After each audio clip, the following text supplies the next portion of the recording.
Paggawa ng tsokolate o tableya na mainam pagkakitaan, ituturo ng isang taga-Mangaldan, Pangasinan.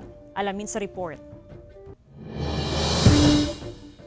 Mula sa pagtanim at pagpaparami ng cacao tree, abala na rin sa paggawa ng tableya mula sa mga bunga ng kakao ang pamilya Soriano mula sa Barangay Usyong, Mangaldan, Pangasinan. Taong 2010, nang simulang tamnan ng libu-libong kakao ang ilang ektaryang lupain ng pamilya. Sa unay mga bunga lang ng kakao ang ibinebenta ng pamilya, pero pinag-aralan na rin ang paggawa ng tableya. Makalipas ang ilang taong pag-aaral sa perfect na Pinoy taste ng tableya, ay unti-unti na itong nakilala sa iba't ibang lugar. Itinuro ni Mang Condrado ang paggawa ng tableya mula sa pag-harvest ng bunga sa ilalim sa 3 to 4 days na fermentation ng cacao beans. At saka ito sa ilalim sa 5 days drying procedure para mabawasan ang moisture content sa kagigilingin at ready to mold na ang pure tableya.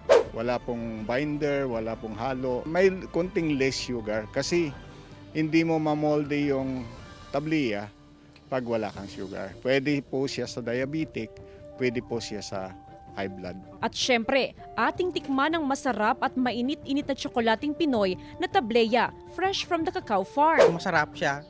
Pagka unang tikim, lasa ng press na kakao. Itinuturing na mabisang antioxidants at antidepressant ang tableya. Mataas din ang iron at magnesium content nito. Great source din ito ng calcium at mabisang pantanggal ng pagod. Kasama si Daryl Peralta, Jasmine Gabriel Galban. Balitang Amyanan.